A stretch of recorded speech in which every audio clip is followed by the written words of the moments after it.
Are we going to allow form to triumph over substance? That is the essence of the matter.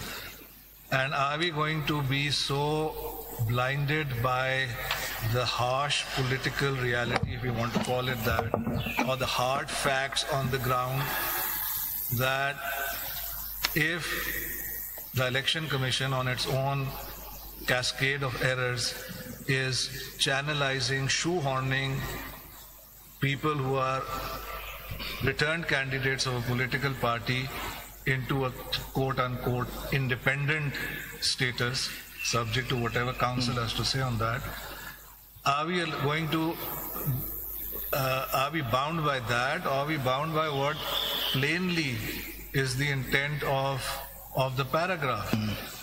Look at the substance of it. What is the political party? If, as a matter of form, in the very unusual circumstances of this case, one hopes and prays that in no future election is a major political party unable to contest a general election on its own election symbol, but these are very highly unusual circumstances.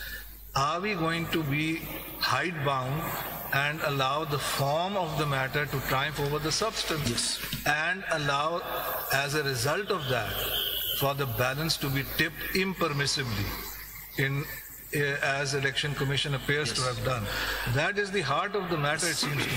I would again rephrase Justice learned hand and say this court should not become a fortress of a dictionary.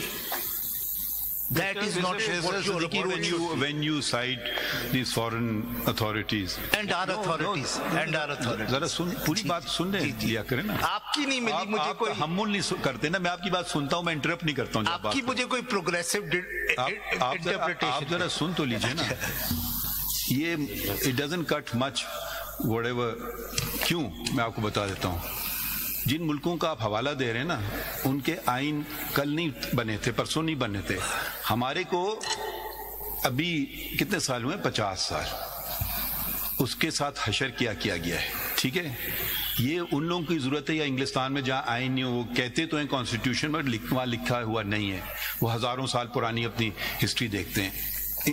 जब America की बात करते हैं, उनका भी आइन को सदियों गुजर गए. तो हमारा जो आइन है कोई ज्यादा अरसा नहीं गुजरा है. और उसके बाद ये भी नहीं है कि वो बिल्कुल एच्ड इन स्टोन है कि अब बिल्कुल इंटरप्रिटेशन और सोशल स्ट्रक्चर एकदम से इतना तब्दील हो गया है. अभी जो ओवरहॉल किया था रजा रबानी साहब की जो कमेटी ने, क्या वो कौन सी अमेंडमेंट थी? 18th amendment. जी 18th अमेंडमेंट. वो कब की थी? रिसेंट है, 2010. सो ठीक है. तो उन्होंने एक एक चीज जाके, और वो मुश्तरका तौर पे तमाम सियासी पार्टी उस पे थे. वो भी पार्टी जो नेशनल असेंबली में नहीं थे, जहां तक मुझे याद आता है, वो सब ने मुश्तरका तौर पे, कुछ लोगों ने एक दो अपने पॉइंट्स रिजर्व किए. मगर ये वो वाला जो इंटरप्रिटेशन है कि ये सदियों पुराना डॉक्यूमेंट, अब इसको हम इंटरप्रेट कैसे करें, और अब इसमें नहीं कोई इंटरप्रिटेशन की जरूरत है. जब अल्फाज वाज़े हैं तो हमारी क्या मजाल कि हम अपनी अकल और अपनी दानिश को बेहतर समझें कि ये जो बराबर के जो, बल्कि वो भी नहीं, जो पेरेंट्स जिन्होंने आइन बनाया था उनसे हम ज़्यादा होशियार हो गए या ज़्यादा अक्लमंद हो गए. तो ये तो बहुत ही वो एरोगेंस और अना की बात आ जाएगी. हमें इसीलिए लफ्ज़ देखना है आइन के. ये पुराना आइन नहीं है, ये नया आइन है. पाकिस्तान में बड़े आइन साजी हुआ, इसमें भी क्या क्या हुआ, फिर वापस मुश्किल से पटरी पे लाते हैं, फिर कोई आता है उसको उड़ा देता है, फिर कोई बेसिक डेमोक्रेट्स बन जाता है, कोई कुछ और बन जाता है. तो अब आप तो माशाल्लाह इसके तो अब लर्नड हैंड को हम कोट करें, वो अपनी अमेरिकन कॉन्टेक्स्ट में ठीक है, उनकी बात, उनके आइन ने बहुत सारी चीज़ें की थी जो हमारे आइन ने कभी नहीं की. स्लेवरी उनने अलाउ की थी, विमेन को राइट्स नहीं दिए थे, वो उनका लीगल कॉन्स्टिट्यूशनल बातें थी.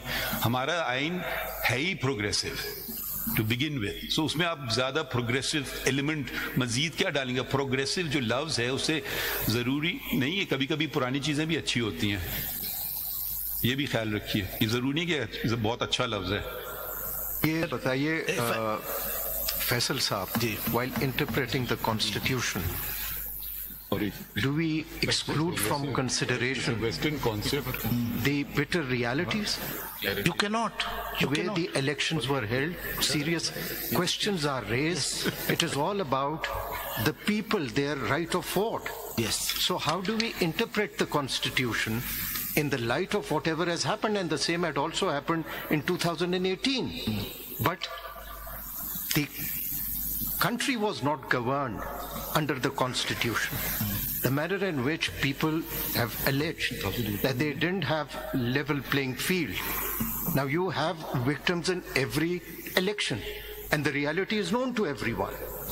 How do we then interpret the Constitution, allow the coercive apparatus to continue and achieve their purposes, or to interpret the Constitution so that the people are not disenfranchised? Yes. That's the question. Yes. That reality, you see, is known to all of us. Yes. Anyone giving a press conference is forgiven. Those who don't are picked up. And this is all which is in the knowledge of everyone. So should this court just shut its eyes and allow a political party to face these challenges? Or it's not about the political party, it's about that voter, of that common man, how to protect his right. My Lord, I agree with you, but I think the difference between what your Lordship is saying and what the Chief Justice is saying, and you know, it's a recognized academic difference, is that His Lordship, the Chief Justice, believes in a literal and a historical interpretation of the Constitution. That's a perfectly valid school of thought. I don't believe in that. I don't think that such an interpretation will be able to make the Constitutional functional, but let me now move forward. But it's a genuine debate. I must admit, it's a genuine debate. as far as I am concerned. जी sir. Sir आप तो progressive interpretation. हम progressive, वो भी मैं बताऊंगा कि उसमें मैंने क्या किया. देखिए असल बात तो ये है कि हम सब ये बात करें कि लेवल प्लेइंग फील्ड किसी को नहीं मिला, सब कुछ हुआ, लेकिन जिसको नहीं मिला वो तो आज तक हमारे सामने नहीं आई है, ना पीटीआई आई है, ना हमारे पास वो कैंडिडेट्स आए हैं. जी जी सर, यू आर नॉट, आपने भी पूरा चैलेंज नहीं किया, आप भी रुक गए, आप भी आधे रास्ते में रुक गए. वो एक्सप्लेन करें. आज अगर उनमें से कोई आता तो शायद सिचुएशन कोई और होती. नहीं, और मैं सर ये आपको याद दिला दूं, जी जी, आई जब जरूरत होती है आते हैं. अगर आप शायद देखें कन्वीनियंटली कुछ चीजें जो पसंद नहीं आती उनको नजरअंदाज कर दिया जाता है. वो वक्त भी था जब एक 3 मेंबर बेंच थी सुप्रीम कोर्ट की और पाकिस्तान में इलेक्शन नहीं हो रहे थे. वो भूल गए. पीटीआई के सदर थे डॉक्टर आरिफ अलवी, उन्हें तारीख दे दी थी, क्यों नहीं दी थी? वो भी हमने ही दी ना. पीटीआई हमारे सामने था, एसएम जफर साहब उनके वकील थे, वो सेनेटर भी आज वो शायद नजर नहीं आ रहे हैं हमें, सॉरी अली जफर साहब, तो आज नजर नहीं आ रहे हैं. तो ये ना कहिए ये खूब ये उंगलियां उठाना और ये बाहर बड़े बड़े शोज करना, सच भी कभी कभी बोल दिया करें. इलेक्शन किसने करवाया, फिर इलेक्शन रुकवाए किसने कोशिश की? आपको पता है लाहौर हाई कोर्ट ने क्या जी किया? मुझे मालूम है सर. कौन था उसमें petitioner before the Lahore high court? नाम ले दें उनका. पीटीआई थी, इलेक्शन रुकवाने की कोशिश की, हमने फिर भी उस ऑर्डर को सेट असाइड किया कि इलेक्शन हो. तो ये खूब है. और ये बात जो आपने बात कही कि इसकी उसकी कोई डिसएनफ्रेंचाइजमेंट, वो भी किसने किया था? हमने आपको कहा था कि इलेक्शन ना कराएं. आप तो नहीं, आप तो कन्फ्लिक्टेड नहीं है या हैं, मुझे नहीं समझ आ रहा है किसको रिप्रेजेंट कर रहे हैं, क्योंकि पीटीआई को हमने कहा था इलेक्शन ना कराएं. मिन्नत समाजत की थी इलेक्शन कमीशन ने कि भाई इलेक्शन करवा लो. कौन था prime minister? Mister Imran Khan थे प्राइम मिनिस्टर. वो भी इन्फ्लुएंस कर रहे थे कि बाहर के फोर्सेज इलेक्शन कमीशन पे साल भर की तारीख दे दी कि भाई इलेक्शन करा लो. अब या तो कहें फिर कानून पाकिस्तान के हैं ही नहीं, कुछ उसके माने नहीं रखते हैं, उसको रद्दी की टोकरी में फेंक दें, वो तो एक अलग आर्ग्यूमेंट हो सकता है. जब हम वोटर की बात कर रहे हैं तो वोटर का मतलब है जो 8.5 लाख मेंबर थे, हमें बताए गए थे पीटीआई के, उनका हक किधर गया? क्या आप 3 लोगों पे 91 लोग ऑफिस होल्डर्स के माने इलेक्टेड? کیا نو آپ دیکھیں آپ بار بار دیکھیں جب آپ آدھی بات نہ کریں گے پوری